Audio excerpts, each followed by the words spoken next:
Dear student, वेग और समय के बीच में ग्राफ खींचना। आज इस वीडियो में आपको बताया जाएगा वेग और समय के बीच में ग्राफ खींचना। तो वेग और समय के बीच ग्राफ खींचना। ओके, यहाँ पर जैसे वेग और समय के बीच में ग्राफ खींचना।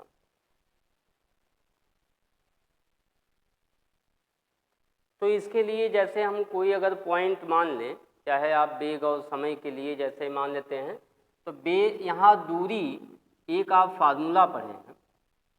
तो वेग और समय जो होता है, तो सबसे पहले यहाँ जो फार्मूला आप पढ़े हैं वो कार्तीय तल है। निर्देशांक ज्यामिति में आपको बताया गया था x और y दो तल होते हैं, एक x अक्ष होता है, दूसरा y अक्ष होता है, और यहाँ पर एक ऑरिजिन मूल बिंदु होता है।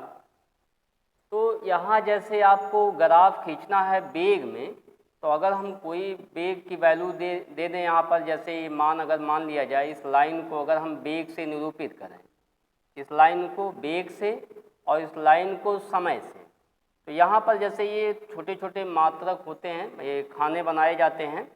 तो इस खाने में जैसे यहाँ पर 1 सेकेंड, 2 सेकेंड, 3 सेकेंड, 4 सेकेंड और 5 सेकेंड, और यहाँ पर आप पढ़ सकते हैं 6 सेकेंड यहाँ पर पढ़ सकते हैं। ओके, अब जैसे यहाँ पे वेग दिया है, तो अगर इस पॉइंट पर 2 मीटर पर सेकेंड, इस पर 3 मीटर पर सेकेंड, और या 4 यहाँ लिख सकते हैं, 4 जो भी सम संख्या अगर लिखें तो 2 4 2 यहाँ 6, 2 चौका 8, 2 पचे 10।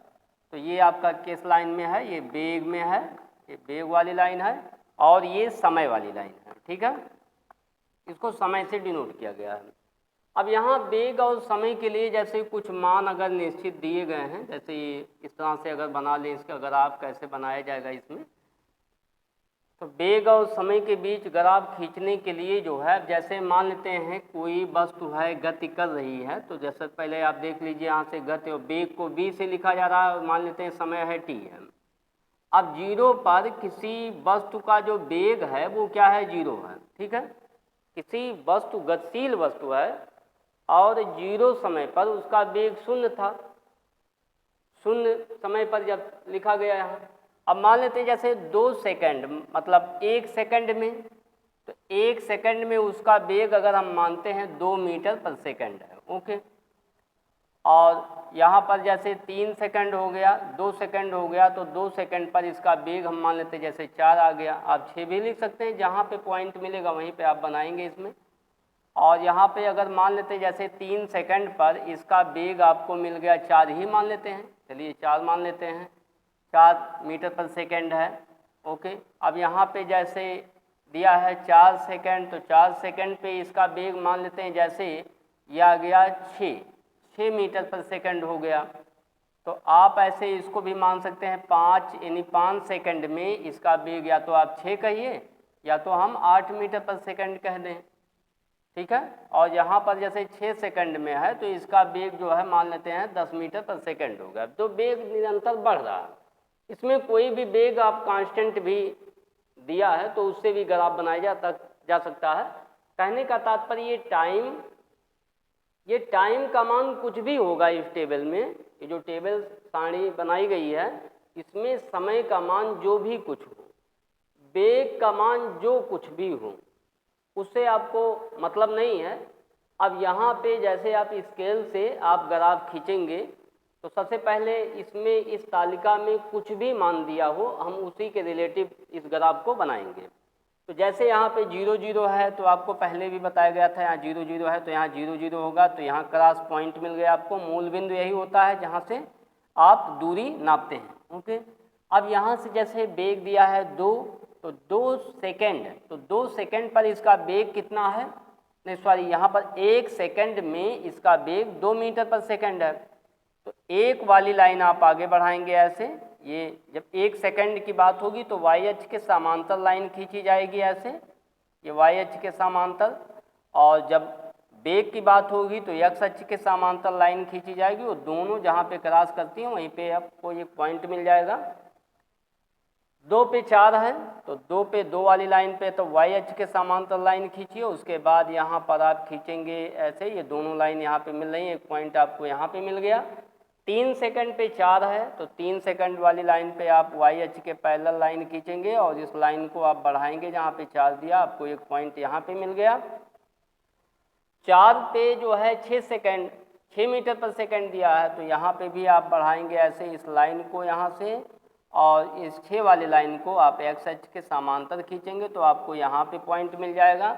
5 पे आपको दिया गया है यहाँ पर, जैसे 5 सेकंड है तो 5 सेकंड पे इसका बेग कितना हो जा रहा है, 8 हो जा रहा है, तो इस 8 वाले को हम x अक्ष के पैरेलल खींचेंगे यहाँ से, और 6 सेकंड जो दिया हुआ है तो 6 सेकंड पे ये इस तरह से आप खींचेंगे, और यहाँ पर जो मान दिया है 10 तो इसको आप ऐसे खींच के यहाँ पे मिला देंगे।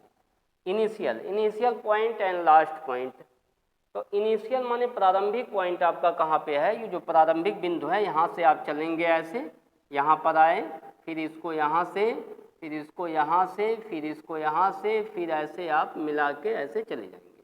तो ये पॉइंट जो आपको मिला ये हो गया बेग और समय के बीच में ग्राफ खींचना। ओके, अब यहाँ से इसकी दूरी कितनी है, दूरी भी आप निकाल सकते हैं।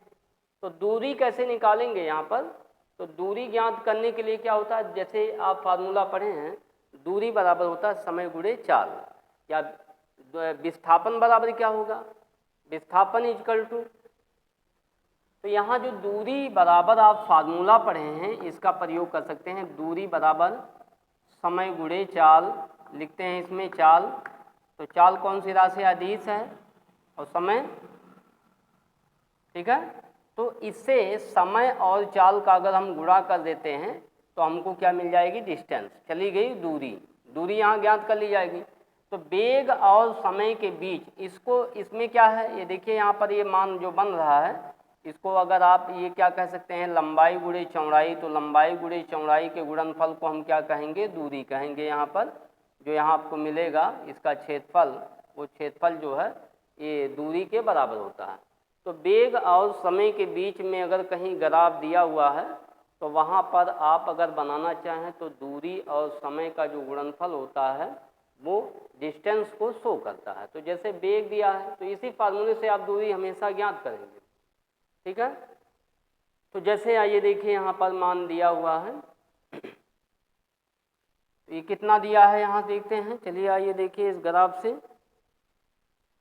ओके, तो ये बन गया आपका ग्राफ पूरा, ये नहीं कि जो हमारा ग्राफ बन गया। अब इसका देखिए बेग और समय के बीच में आप तय की गई दूरी निकालने के लिए अब एक डेरिवेशन और है, देखिए यहाँ से जो आपकी किताब एनसीईआरटी पाठ्यक्रम में दिया गया है।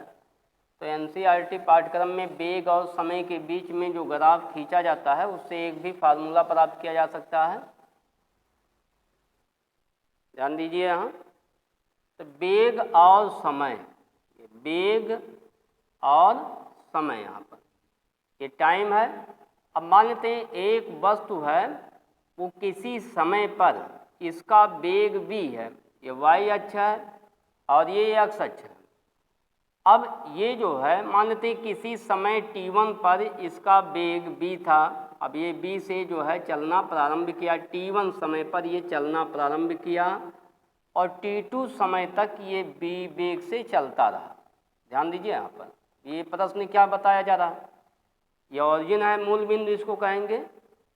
और यहाँ पर ये कहा जा रहा है कि एक वस्तु है जो t1 समय पर उसका बेग v था, देखिए यहाँ जीरो नहीं लिया गया, जीरो कुछ भी हो।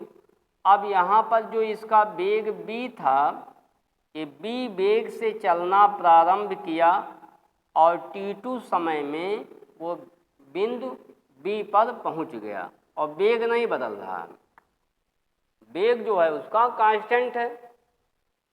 तो बेग यहाँ पर कांस्टेंट है, कांस्टेंट बेग से चल रहा है वो, मान लेते हैं कोई भी कांस्टेंट वैल्यू जैसे 20 मीटर पर सेकंड, 40 मीटर पर सेकंड जो भी मान दिया हो।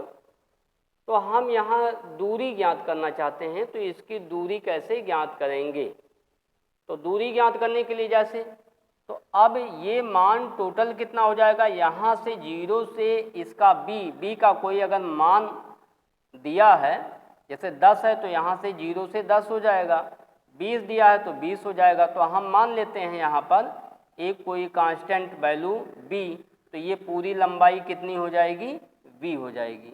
और ये टोटल लंबाई ये कितनी हो जाएगी, t2 minus T1। T2 minus कितना हो जाएगा, T1, क्योंकि यहाँ से O से यहाँ तक का समय T2 है और O से यहाँ तक का जो समय है वो T1 है। तो T2 में से T1 जब आप घटा देंगे तो आपको AB का समय मिल जाएगा। ठीक है, तो यहाँ पर अगर हम निकालना चाहें तय की गई दूरी, तो वस्तु द्वारा A से B तक तय की गई दूरी, तो दूरी कैसे निकालेंगे यहाँ पर, तो देखिए क्या हो जाएगा। दूरी के लिए अगर हम लिखना चाहें यहाँ पे, तो अभी समय, तो समय यहाँ पे कितना दिया है, T2 माइनस T1 और गुणे इसका वेग क्या है, तो वेग है v। ठीक है, तो यहाँ दूरी बराबर ये हो जाएगा भुजा यानी AB, आप लिख सकते हैं इसमें AB और गुणे अगर AB इसको हम नाम दे देते हैं C और यहाँ पे नाम दे देते हैं D। ठीक है, तो यहाँ AC की वैल्यू V होगी, क्योंकि ये पूरी लंबाई अगर यहाँ से V है तो ये भी लंबाई V होगी, ये भी लंबाई V होगी, तो दोनों की वैल्यू V है। तो यहाँ पर क्या फार्मूला मिल रहा है, इस फार्मूले से दूरी बराबर समय गुणे चाल, दूरी बराबर समय गुणे चाल से हम दूरी समय T2 माइनस T1 लिखा गया और वेग v है, तो यहाँ वेग की वैल्यू हो जाएगी AC। तो यहाँ जैसे देख रहे हैं हम, ये आयत बन रहा है, तो ये बन गया पूरा पोर्शन, ये जो आपका भाग बन रहा है ये बन गया क्या, आयत।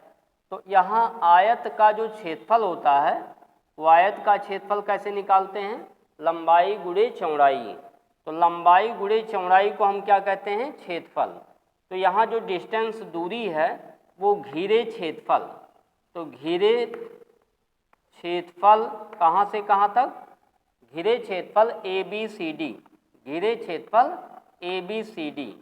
तो पूरा, अब देखिए यहाँ पर अगर जैसे कहीं पे वेग और समय के बीच में ग्राफ दिया हुआ है और आपसे कहा जाए कि वस्तु द्वारा तय की गई दूरी ज्ञात कीजिए, तो वस्तु द्वारा जो तय की गई दूरी है, ये दूरी ज्ञात करने के लिए हम क्या कर सकते हैं, इसके द्वारा जो प्रक्षेप, इसको प्रक्षेप कहेंगे, यहाँ पे जितना भी इसकी मान लेते हैं जितनी भी शैडो इस पे इस एक्स पे पड़ेगी, ये जैसे लाइन खींची गई ऊपर से, अगर हम एक लाइट जला दें तो उस लाइट का जो इसकी जो परछाई है वो इस भाग पे जहाँ तक पड़ती है, ये पूरा एरिया हमको ज्ञात करना पड़ेगा। अगर ये पूरा एरिया हम ज्ञात कर लेते हैं तो वस्तु द्वारा तय की गई दूरी के इक्वल होता है। ओके, ठीक है, तो यहाँ पर घिरे क्षेत्रफल ABCD के बराबर होगा।